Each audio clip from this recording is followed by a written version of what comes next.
다음 3번은 부가세네요. 자, 3번에 1번. 다음에 자료에 근거하여 중소기업에 해당하는 용마물산 주식회사에 2020년 1기 부가가치세 확정신고 시 제출해야 할 대손세의 공제신고서를 작성하시오 그랬네요. 자, 대손세의 공제신고서를 작성할 때는 공제 대상이 되는지를 먼저 파악하고 공제가 되는 것만 입력하시는 거예요.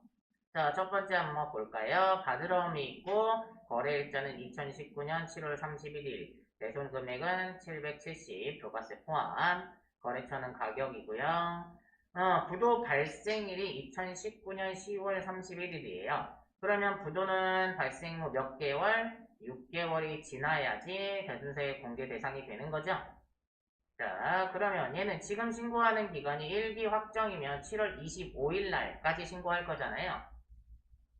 그러면 2019년 10월에서 6개월이 지나면 11월, 12월, 1월, 2월, 3월, 4월 31일이 지나야지 공개 대상이 되는 겁니다. 6개월이 경과 지나야 되기 때문에 그러면 지금은 공제 대상이 되겠죠. 다음 두 번째 외상매출금 2019년 5월 31일 날 거래가 있었던 게 550만원 주 비하거 2020년 4월 1일에 법원으로부터 파산 확정 판결을 받았대요. 그럼 파산했으니까 공제 대상이 되겠죠. 다음 미수금 기계장치 판매대금이 2018년 6월 10일 날 거래가 있었는데 880만원 거래처는 정리성이고요. 2020년 5월 9일 대손 처리함 해당 법인이 채무자의 재산에 대하여 저당권을 설정하고 있음 그랬네요. 저당권이 설정되어 있으면 공제를 못 받는다고 그랬어요. 저당권이 설정이 돼 있으면 그 저당 잡힌 걸 팔아서라도 회수를 할 수 있지 않냐. 그러니까 공제를 못 해주겠다 이런 뜻입니다. 그럼 두 개만 입력하면 되겠네요. 자, 부가가치 가셔서 대손세 공제신고서 날짜는 1기 확정이니까 4월에서 6월이고요. 대손 확정일은 6개월이 지난 다음 날이어야 돼요. 그래서 2020년 아까 4월 말일 날이 6개월 되는 날이었고 그 다음 날이니까 5월 01일로 쓰셔야 됩니다. 확정일. 금액은 770만원 쓰시면 70만원 나오고 거래처는 가경이요. 대손 사유는 부도 6개월이죠. 5번 이렇게 선택해 주시면 되고 두 번째 거는 2020년 4월 1일에 파산 확정 판결 받았다고 그랬죠. 2020년 4월 01일 금액은 550만원 입력하시면 50만원 나오고요. 거래처는 주식회사 비하요. 얘는 뭐죠? 파산이죠. 파산. 그러면 1번 선택을 하시면 되겠네요. 자, 세 번째 건 공개 대상이 아니니까 입력하시면 안 됩니다. 다음 3번에 2번 갈게요. 2번은 다음 자료를 토대로 2020년 2기 확정신고 기간에 부가가치세 신고서를 작성하시오 그랬네요. 그러면 부가가치세 신고서 열으셔서 2기 확정이니까 10월에서 12월 자, 매출자료 1번부터 보면 전자세금계산서 과세 매출액 8억 4,300 부가세 별도라고 했죠? 그러면 1번에다가 8억 4,300에 8,430 매출자료의 2번 임대보증금에 대한 간주임대료는 적격증빙이 없으니까 기타 4번에다가 61만 9,045원 이렇게 입력하시면 되고요. 매출자료 3번 일본 도쿄 상사 제품 직수출이네요. 선적일의 환율에 의한 대금 4,500만원이 선적일의 보통요금으로 입금된 그랬으니까 직수출은 영세의 기타인 6번에다가 4,500만원 이렇게 쓰시면 됩니다. 매입자료 1번 보시면 제품 생산용으로 구입한 기계장치 공급가액이 2억 3,500에 2,350. 자, 기계장치니까 어디에다가 고정자산 매입 11번에다가 2억 3,500에 2,350 이렇게 쓰시면 되고요. 매입자료 2번 제조 관련 원재료 매입액 공급가액 4억 5천에 4,500인데 원재료 매입액에는 지연수취분 공급가액 2천만원에 세액 200만원이 포함되어 있대요. 지금 확정신고 기간이고 지연수취는 가산세가 있네요. 그쵸? 근데 가산세가 있어도 매입세금 공제받을 수 있는 거니까 10번에다가 4억 5천에 4,500만원을 쓰시고 얘는 지연수취 가산세가 있으니까 여기 가산세 가셔서 지연수취에다가 얼마나치? 2천만원짜리 이렇게 입력하시면 10만원은 저절로 계산돼서 나오고요. 다음 매입자료 3번 법인 신용카드 매출전표 수취분 중 공제 대상 일반 매입이 있네요. 자, 그 밖에 공제 매입세 중에 일반 매입에다가 900만원에 90만원을 입력하시면 됩니다. 다음 기타 자료에 보시면 2020년 2기 예정신고 미완급세액이 1,350만원이다 그랬네요. 예정신고 미완급세액 21번에다가 1,350만원. 두 번째, 종이세금계산서 과세 매입액 공급가액 1,000만원, 세액이 100만원. 예정신고 시 누락됐대요. 그러면 매입의 예정신고 누락분 세금계산서니까 38번에다가 1,000만원에 100만원 요거 입력해 주시면 되고요. 다음 유의사항에 보시면 불러오는 자료는 무시하고 직접 입력할 것, 세부담 최소화를 가정하고 전자신고세액 공제는 생략함, 부가가치세 신고 이외의 과세표준 명세 등 기타 부속자료의 작성은 생략함. 그럼 더 이상 할 건 없네요. 여기까지 해주시면 되겠습니다. 다음 4번은 결산이네요. 자, 결산에 가시면 일단 자동, 수동 구분부터 할게요. 1번은 수동이죠. 2번도 수동이고요. 3번도 수동, 4번은 자동이고 5번 감가상각도 자동이겠네요. 자, 그럼 수동부터 할게요. 회계관리에 일반전표 들어가셔서 12월 31일자로 1번 2020년 3월 1일에 영업부 건물에 대한 화재보험료 보험기간이 2020년 3월 1일부터 2021년 2월 28일까지 1,200만원을 일시에 납입하고 선급 비용으로 회계 처리했대요. 다른 말로 얘기하면 자산으로 회계 처리했었단 얘기죠. 자산은 기간이 지난 만큼 없어지는 거고요. 그죠?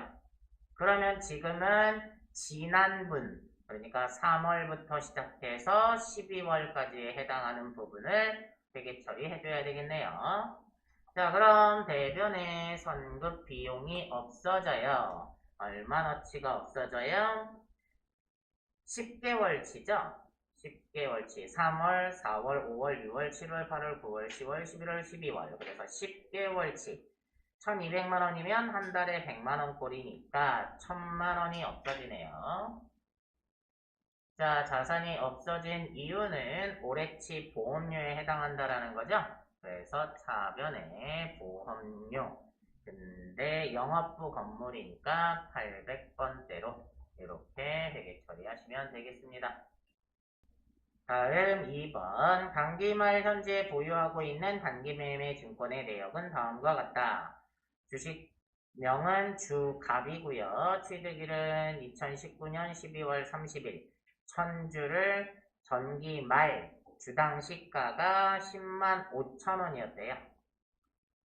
자, 그러면 장부에 단기 매매 증권으로 잡혀 있는 애가 얼마라는 얘기예요? 천주고요.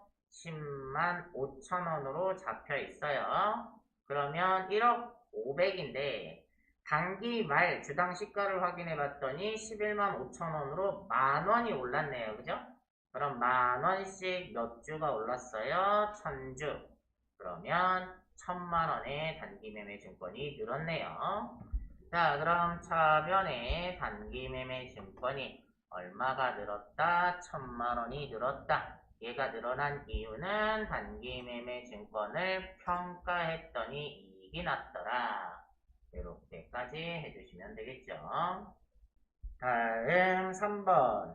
기말 현재 외화 장기 차입금 ABC은행 6,500만원, 미화 5만 달러로 계상되어 있으며 결산일 현재 환율은 1,200원이다. 결산 분계를 하시오 그랬네요. 6,500만원, 미화 5만 달러. 그러면 얼마로 잡혀 있다는 거예요? 달러당 1,300원이었었다는 얘기죠. 자, 빌릴 당시에 환율은 1달러당 1,300원이었는데 결산일날 1,200원으로 줄었네요. 그럼 빚이 줄었으니까 차변에 외화 장기 차입금 누구네 거요? ABC 은행 거 얼마가 줄은 거예요? 100원씩 5만 달러죠? 그러면 500만 원이네요. 자, 500만 원이 줄었대요. 얘가 줄어든 이유는 대변에 외화를 뭐 했더니 환산해 봤더니 빚이 줄었으니까 이익이 되겠죠. 이렇게 해주시면 되고.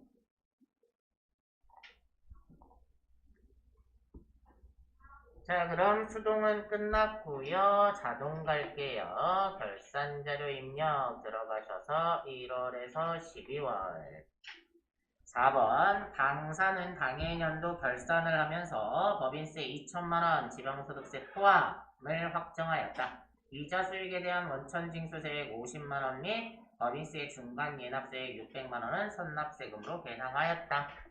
자, 맨 아래 내려가 보시면 법인세 선납세금으로 지금 650만원이 잡혀 있으니까 얘를 먼저 650만원 정리를 하고요. 이번 연도에 법인세가 2천만원인데 650만원은 미리 납부를 했으니까 얼마만 더 납부를 하면 된다는 거죠? 1350만원을 추가로 내면 되겠죠? 그래서 추가 계상액에다가 1350만원 이렇게 쓰시면 그렇게 법인세가 2천만원으로 맞춰지죠? 다음 5번. 기말 현재 보유하고 있는 제조부의 감가상각 자산은 다음과 같다. 감가상각비와 관련된 회계 처리를 하시오. 단 제시된 자료 이외에 감가상각 자산은 없다고 가정하고 월할 상각하며 고정자산 등록은 생략한다. 기계장치를 2020년 9월 1일 날 3천만원 가지고 취득을 했는데 내용연수는 5년 정률법으로 상각률은 0.451이래요. 올해 취득한 거네요. 그러면 근데 올해 사용한 건 몇 개월만 사용했어요? 9, 10, 11, 12 4개월치만 사용했으니까 4개월분만 감가상각을 해야 되겠네요.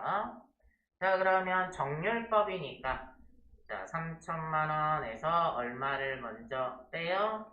전기말 감가상각 누계액이 없죠? 원래는 전기말 감가상각 누계액을 빼야 되지만 올해 첫 해니까 없어요. 그러니까 3천만원에 그냥 곱하기 0.451 하면 1353만원이 나오거든요. 근데 1353만원은 1년치란 말이에요. 근데 우리는 인식해야 되는 게 4개월치만 인식해야 되니까 곱하기 12분의 4를 해주시면 되겠네요. 그러면 451만원만 생각하시면 됩니다. 자, 그러면 기계장치 제조부서 거잖아요. 그죠? 그럼 위쪽에 경비 중에 일반 감가상각비 중에 기계장치네요. 여기다가 451만원 이렇게 쓰시고 다 끝났으니까 전표 추가까지 해주시면 되겠습니다. 자, 계속 볼까요? 다음은 5번이요.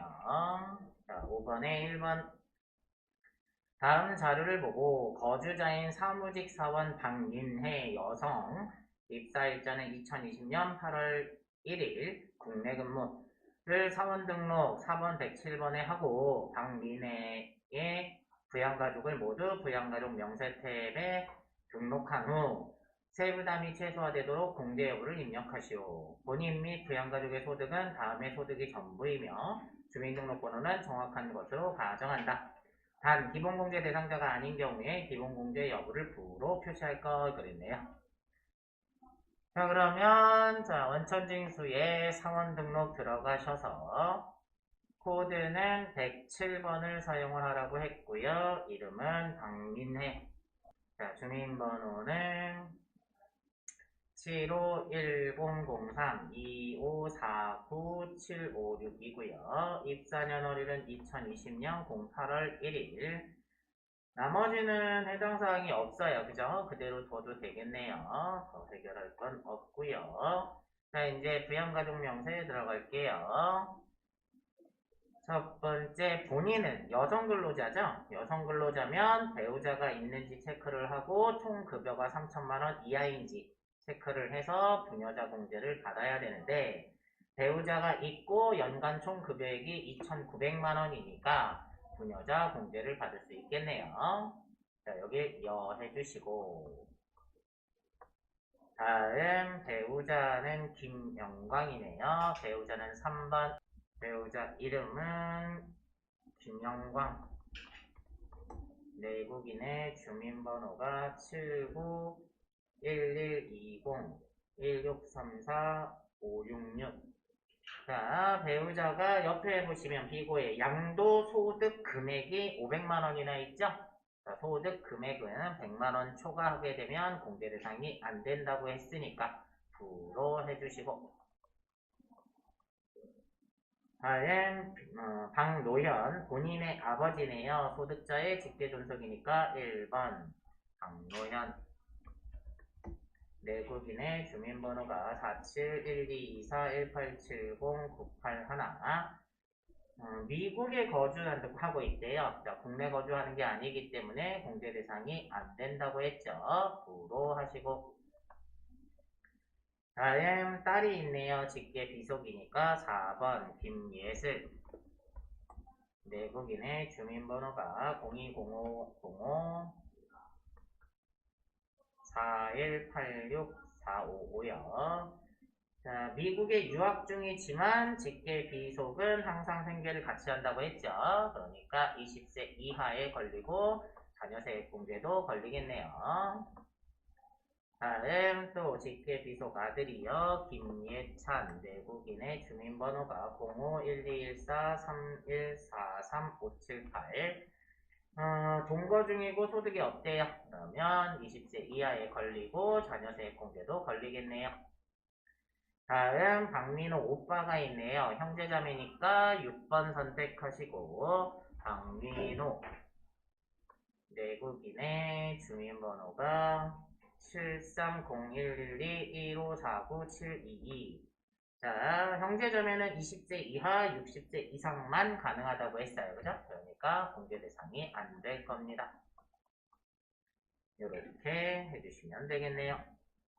다음 2번 다음은 강호성 4번 1010번 2020년 귀속 연말정산 관련 자료이다. 다음 자료를 이용하여 연말정산 추가자료 입력 메뉴에 월세 주택 임차 탭과 연말정산 입력 탭에 입력하시오 그랬네요.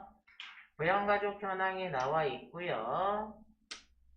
요거는 여러분들이 뒤에 거 하면서 참조해서 보도록 할게요.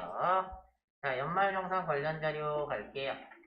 연말정산 추가자료 입력 들어가시고 사원은 F2번 누르셔서 강호성 찾으시고 첫 번째 보험료, 보장성 보험료 피보험자가 강민철이고요. 계약자는 강호성 60만원.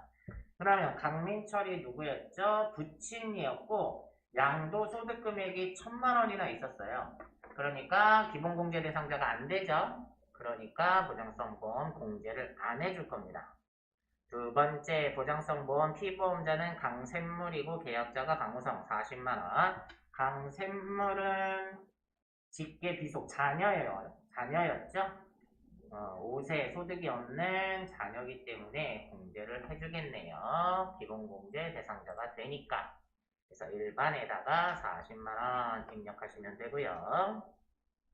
두 번째 의료비는 일단 나이 제한 소득 제한이 없잖아요. 그죠? 자, 그럼 어머니 이금희 거 보정기 구입비 보청기 구입비 100만원, 질병 치료용 한약 구입비 50만원. 한약이라 하더라도 질병 치료용이면 해준다고 했네요. 그러면 150만원. 근데 이 금이 모친이 59세예요. 그죠? 장애인이라고 했으니까 장애인에다가 150만원 이렇게 써주시면 되고요. 두 번째, 배우자 안윤정 어깨 수술비 미용 성형 수술 아니래요. 100만원. 시력 보정용 안경 구입비 30만원. 자, 안경 구입비는 50만원 한도 있다고 했는데 덜 썼네요. 그쵸? 그러면 배우자 거 130만원 해주시면 되겠네요. 그러면 배우자는 그 밖의 공제 대상자에 해당하니까 여기에다가 130만원 쓰시고, 자, 확인. 다음 교육비네요. 교육비 처남 안윤석이 대학교 교육비 400만원, 강호성이 납입했대요. 교육비는 나이 제한은 없고 소득 제한만 있어요. 근데 처남이 소득이 없다고 그랬죠? 그러니까 해주겠네요. 교육비 들어가셔서 대학생에다가 400만원 쓰시고요. 다음 자녀 강지희 거 초등학교 현장 체험학습비 60만원, 방과후 수업료 30만원. 근데 현장 체험학습비는 얼마 한도라고 했죠? 30만원 한도예요. 그러니까 방과후 수업료는 해주고요. 그래서 60만원만 되겠네요.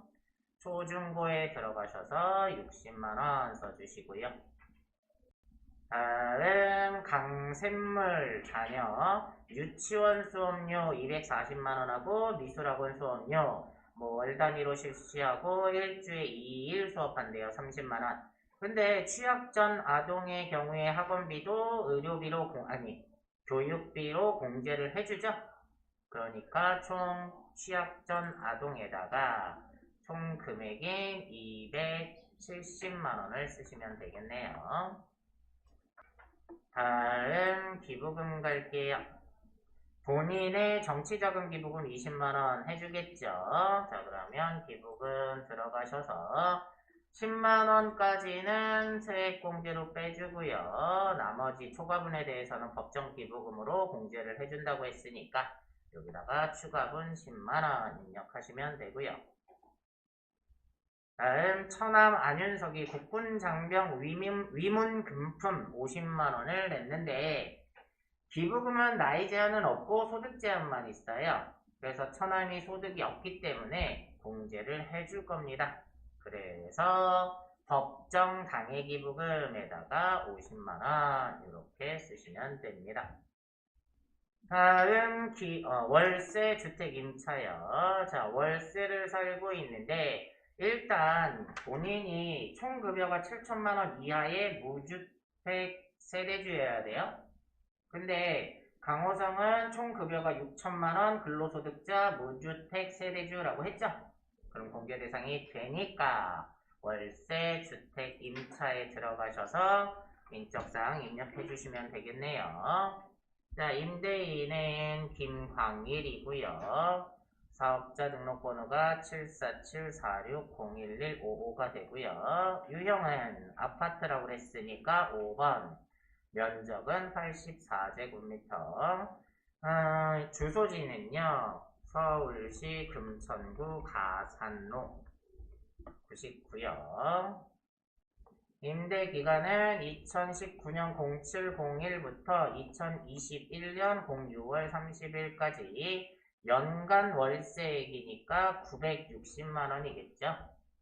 이렇게 입력하시면 자, 월세는 됐고요. 다음 신용카드네요. 자, 신용카드 가셔서 첫 번째 2,500만원을 썼는데 전통시장 40, 대중교통 이용에 60만원, 회사 경비 사용금액 200만원이 있대요. 그런데 전통시장하고 대중교통은 따로 입력할 거지만 회사 경비는 공제가 안 되는 거죠. 그래서 일단 총 얼마를 빼야 돼요? 300을 빼야 되겠네요. 그러면 신용카드로는 2200만원. 그리고 전통시장에 40만원, 대중교통에 60만원 이렇게 써주셔야 됩니다. 회사 경비는 공제 안 돼요. 다음 현금 영수증 중고자동차 구입비 1000만원. 중고자동차는 10%만 해준다고 그랬죠? 10%만 해주고 미술학원 수업료 30만원. 자녀 강습물에 대한 교육비 지출에 미취학 아동의 학원비는 중복공제가 되는 거죠. 자, 그래서 현금 영수증에다가 중고자동차 구입비 1000만원에 10%니까 100만원 하고 미술학원 수업료 30만원에서 130만원 쓰시면 됩니다. 자, 유의사항이 나와 있는데 부양가족의 소득 세액공제 내용 중 강호성이 공제받을 수 있는 내역은 모두 강호성이 공제받는 것으로 한다. 월세, 주택, 임차 탭은 월세 세액공제 대상이 아니면 작성하지 말 거. 근데 뭐 대상이 해당하니까 그죠? 자, 여기까지 해주시면 되겠습니다.